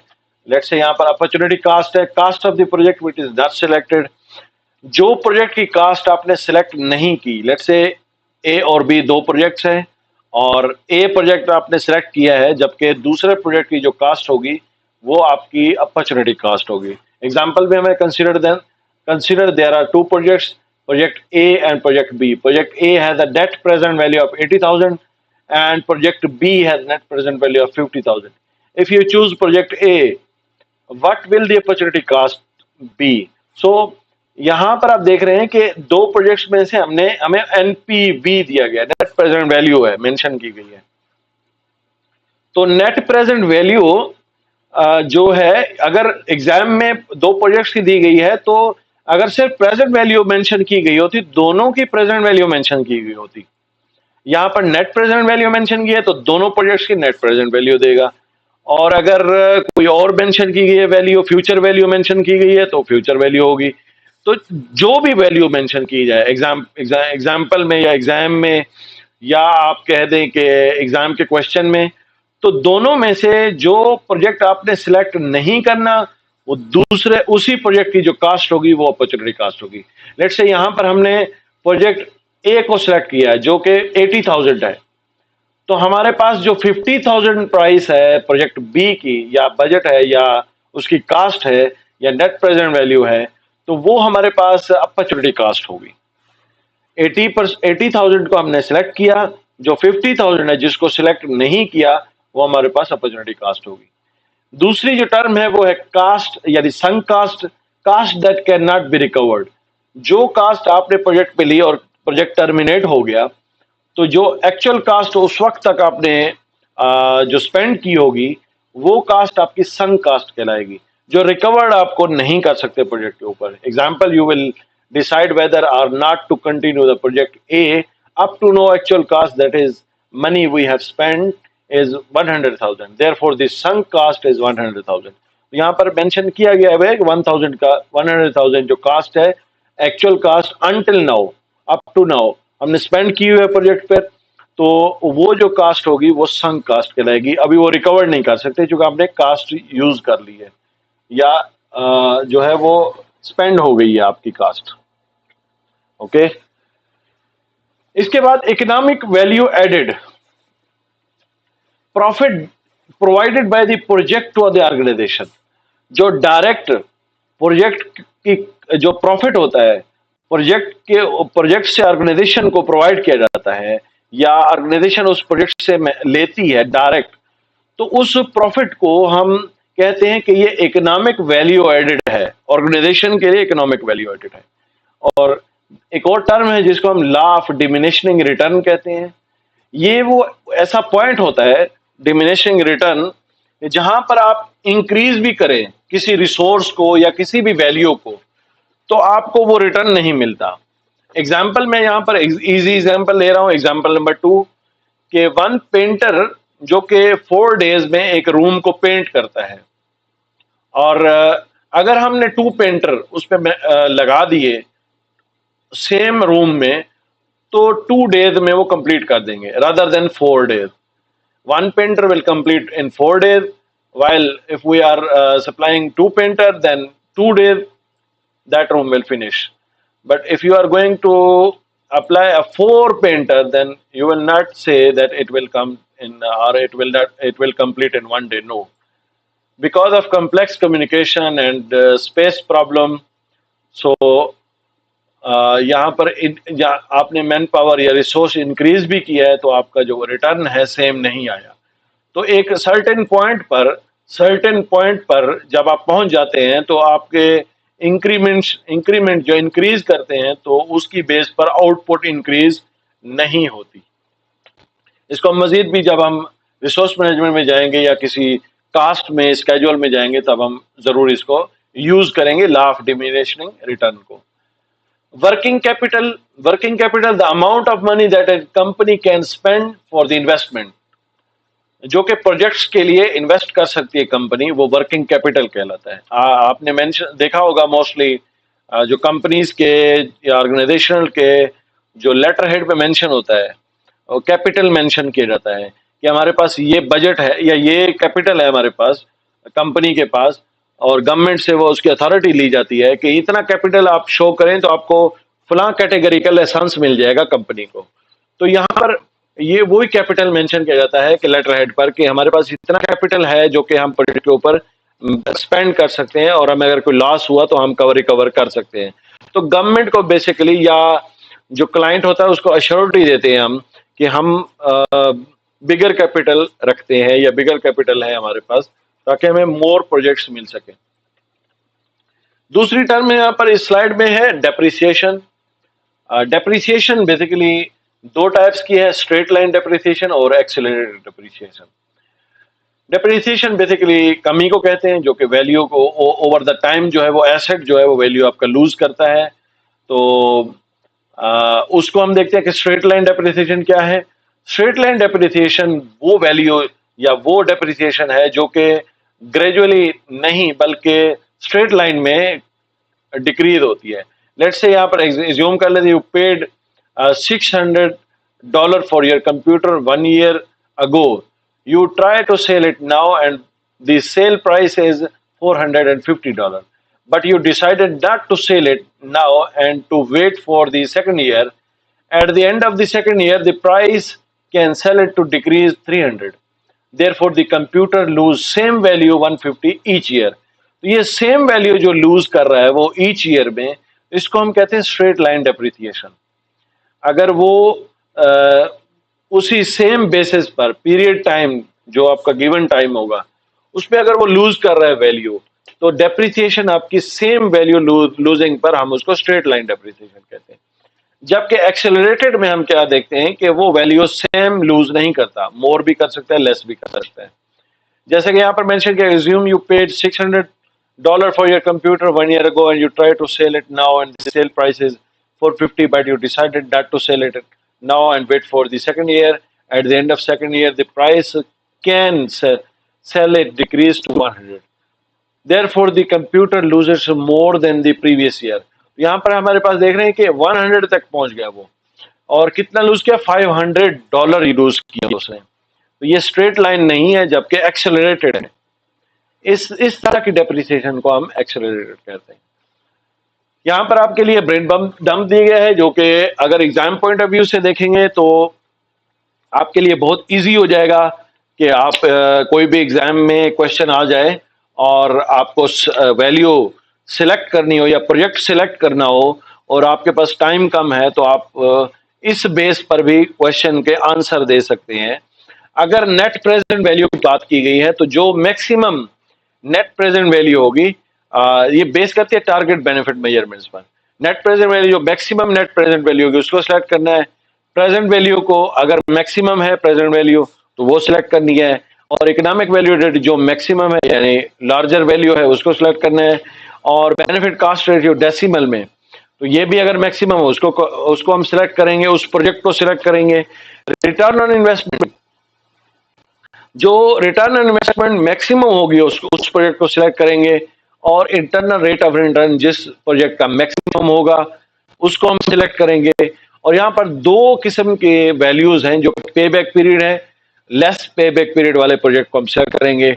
और अपॉर्चुनिटी कास्ट, यानी जो मिनिमम कास्ट होगी, जो प्रोजेक्ट हमने नहीं लिया वो प्रोजेक्ट हमारे पास अपॉर्चुनिटी कास्ट होगी। डेफिनेट हम जो कास्ट जिस प्रोजेक्ट की ज्यादा होगी, यानी जिस प्रोजेक्ट में प्रॉफिट या कोई ऐसी जिसकी कास्ट ज्यादा होगी, डेफिनेट उसका प्रॉफिट भी ज्यादा होगा, तो हम उसको नहीं चूज करते। इसलिए यहाँ पर भी मेंशन किया जाता है कि अपॉर्चुनिटी कास्ट भी लेस वाले को मोस्टली हम यूज करते हैं।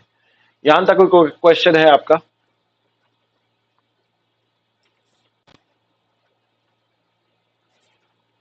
No, no, it's clear. Okay, clear. Next हमारे पास जो टॉपिक है वो है इंटीग्रेशन मैनेजमेंट का। Integration means you are going to integrate all the functions of the project, the knowledge areas of the project. Let's say cost, risk, quality, procurement, resource, schedule, scopes, and stakeholders and communication. तो इस तरह की जो तमाम के तमाम knowledge areas हैं, या जो भी आपके प्रोजेक्ट के फंक्शंस हैं, उनको आप कोऑर्डिनेटेड वे में इंटीग्रेट करते हैं, तो जो कि प्रोजेक्ट मैनेजर की कोर रिस्पॉन्सिबिलिटीज में शामिल हैं। और उन्हीं बेसिस पर हम डिसीजंस भी करते हैं, जो कि नॉलेज हमें डिफरेंट सेक्टर से मिलता है। यस जे, Can we continue tomorrow, day after tomorrow? Yes, no problem, no problem. तो हमारे पास टाइम भी 10:30 हो गया है, 1.5 आवर। तो इसको भी आप कंसिडर मत करें, इंटीग्रेशन को कंसिडर मत करें। यहां तक जो हमने टर्म ली है यहां तक आप इसको रखें, ठीक है जी? Okay okay. तो हम जो इंटीग्रेशन है वो हम after tomorrow, the day after tomorrow will continue again. Okay, तो यहां तक आपने, मैं वीडियो भी शेयर करूंगा और ये स्लाइड भी शेयर कर दूंगा, तो आपने यहां तक उसको कंटिन्यू करना है। इसी बेस पर आपको कल क्वेश्चन रिसीव होंगे, रिसीव होंगे और आप उसको आंसर करेंगे, ठीक है? यहां तक बेस पर। Okay okay, then see you after tomorrow. Good night, Good night. Good night Sachin ji.